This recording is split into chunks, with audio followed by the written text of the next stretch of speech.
Salam, Romo, suster, bapak, ibu, orang muda, remaja, dan anak-anak yang dikasihi Tuhan. Sekarang kita akan bersama-sama mendalami renungan BKSN 2023 pertemuan yang ketiga dengan tema Kasih Allah Menyelamatkan yang diambil dari kitab Nabi Yoel bab 2 ayat 23 sampai 27. Pertemuan pertama dan kedua mengambil inspirasi dari kitab Nabi Yunus. Sedangkan pada pertemuan ketiga ini dan keempat nanti, kita akan mengambil inspirasi dari kitab Nabi Yoel. Kitab Nabi Yunus dan Nabi Yoel termasuk kitab nabi-nabi kecil. Mereka dikelompokkan sebagai nabi kecil bukan berdasarkan ukuran badan, tetapi berdasarkan isi kitab yang terbilang pendek. Tetapi walaupun pendek, tetap sama nilainya dengan kitab nabi-nabi besar. Sebagai informasi tambahan, seperti yang kita ketahui bahwa kitab suci Perjanjian Lama terdiri dari 46 kitab. 46 kitab ini dibagi dalam 4 bagian, yakni pertama kitab Musa atau Pentateuk yang terdiri dari 5 kitab, yakni Kejadian, Keluaran, Imamat, Bilangan, Ulangan.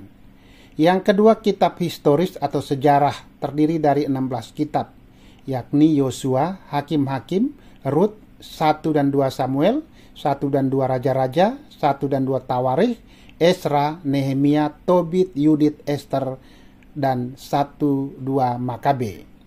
Yang ketiga kitab puitis dan kebijaksanaan, terdiri dari 7 kitab, yakni Ayub, Mazmur, Amsal, Pengkhotbah, Kidung Agung, Kebijaksanaan, dan Putra Sirah. Yang keempat kitab para nabi sebanyak 16 kitab yang terdiri dari 6 kitab nabi besar, yaitu Yesaya, Yeremia, Ratapan, Baruk, Yehezkiel, dan Daniel, serta 12 kitab nabi kecil, yaitu Hosea, Yoel, Amos, Obadya, Yunus, Mika, Nahum, Habakuk, Sefanya, Hagai, Sakaria, dan Maleaki.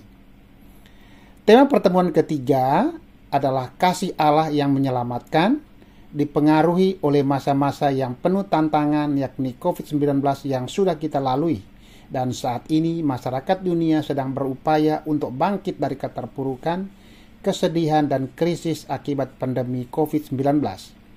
Banyak yang berhasil bangkit, tetapi tidak sedikit di antara kita yang kemudian berhadapan dengan kenyataan pahit dan bahkan kehilangan harapan hidup.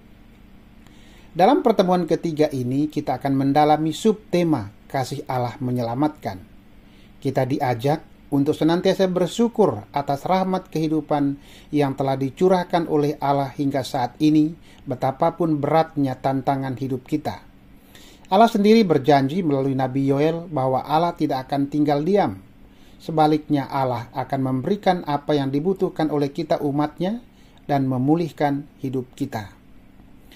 Saudara-saudari yang terkasih dalam Kristus, dalam pertemuan ketiga ini kita akan mendalami sebuah teks singkat dari kitab Nabi Yoel bab 2 ayat 23 sampai 27. Dalam teks ini Nabi Yoel meyakinkan dan menghibur umat Allah yang baru kembali dari pembuangan dengan menegaskan janji Tuhan bahwa tanah air mereka akan kembali seperti semula dan keadaan mereka akan dipulihkan.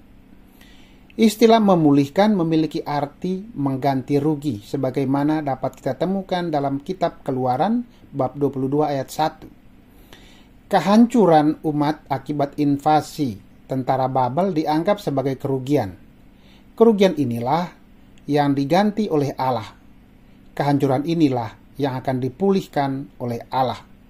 Allah memulihkan keadaan umatnya untuk menunjukkan belas kasihan kepada umatnya.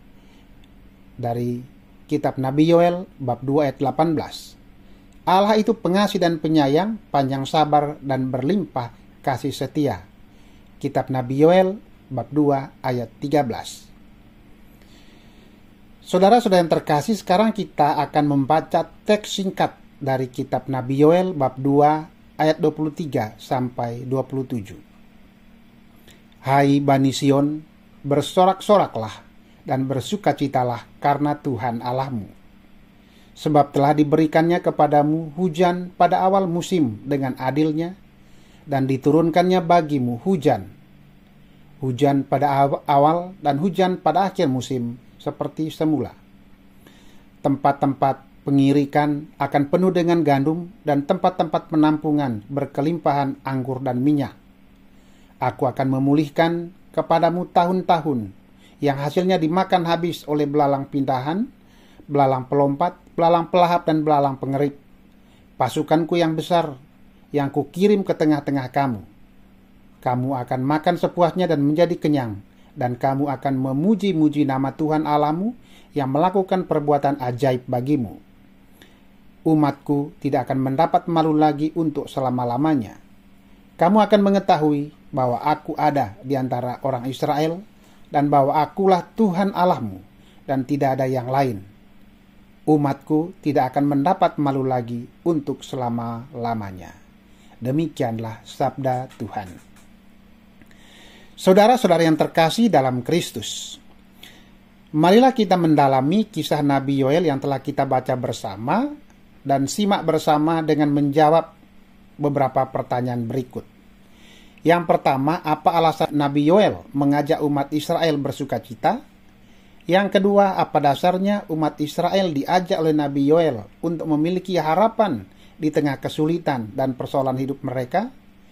Yang ketiga, apa janji Allah kepada umat Israel ketika mereka berada dalam situasi sulit dan susah karena serbuan tentara Babel?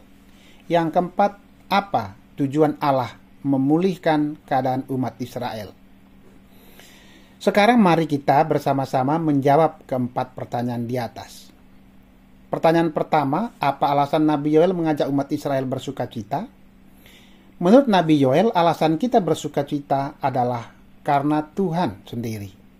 Nabi Yoel berkata dalam ayat 23, bersukacitalah karena Tuhan Allahmu. Jadi Tuhan hadir dan telah melakukan sesuatu demi kepentingan umatnya. Tuhan tidak tidur dan tidak membiarkan umatnya menderita seorang diri. Selain itu, Tuhan juga akan menyelamatkan mereka. Keselamatan dipahami sebagai pemulihan. Memulihkan dapat berarti mengganti rugi apa yang telah hilang atau rusak.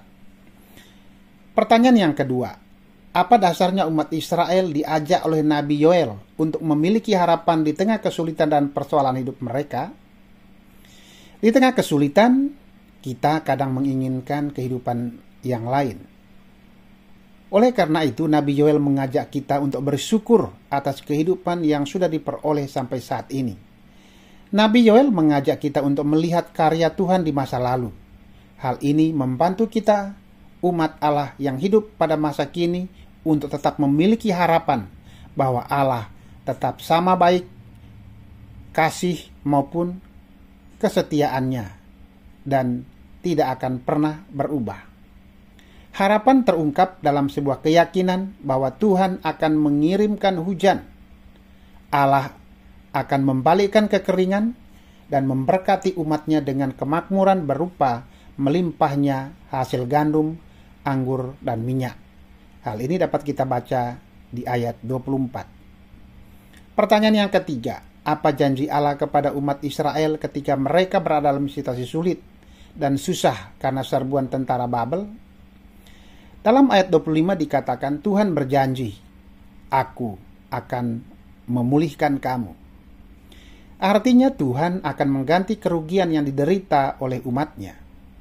Nabi Yoel menggunakan serangan belalang untuk menggambarkan serangan pasukan musuh yang menyebabkan kehancuran Yerusalem dan penderitaan terhadap penduduknya. Kehancuran dan penderitaan inilah yang dimaksudkan dengan kerugian dan akan dibayar atau dipulihkan oleh Tuhan. Pemulihan yang dilakukan oleh Tuhan jauh lebih besar, bahkan bisa berkali-kali lipat dari kesulitan yang telah dialami bangsa Israel. Pemulihan Tuhan membawa kemakmuran dan kehormatan bagi umatnya. Hal ini mirip dengan apa yang dialami oleh Ayub. Ayub pernah kehilangan segala-galanya, tetapi pada akhirnya Tuhan mengembalikan semuanya kepada Ayub berkali-kali lipat. Pertanyaan yang keempat, apa tujuan Allah memulihkan keadaan umat Israel? Tujuan dari memulihkan adalah bahwa melalui peristiwa pemulihan, Allah mengajak umatnya untuk mengetahui bahwa Allah ada dan hadir di tengah-tengah mereka dan di tengah-tengah kita saat ini. Allah menyertai mereka termasuk kita yang sedang dalam kesusahan. Bahkan pemulihan tersebut dilakukan untuk menyatakan karakter Allah sendiri sebagai Allah yang pengasih dan penyayang, panjang sabar dan berlimpah kasih setianya. Bab 2 ayat 13. Dan memiliki belas kasihan kepada umatnya.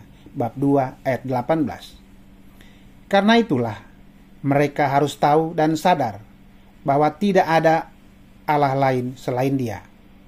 Hanya Tuhanlah yang layak untuk disembah dan dipuji, bukan pemberiannya. Saudara-saudari terkasih, dari pertemuan ketiga ini kita disadarkan bahwa Allah sangat mengasihi kita. Kasih Allah kepada kita tidak akan pernah berubah. Kasih Allah menjadi landasan bagi kita bahwa Allah tidak akan meninggalkan kita umatnya. Karena kasih-Nya, Allah pasti menyelamatkan kita umatnya. Allah menyelamatkan kita dengan memulihkan keadaan kita umatnya. Dengan cara ini, Allah hendak menunjukkan belas kasihan kepada kita umatnya. Sebab Allah itu pengasih dan penyayang, panjang sabar dan berlimpah kasih setia.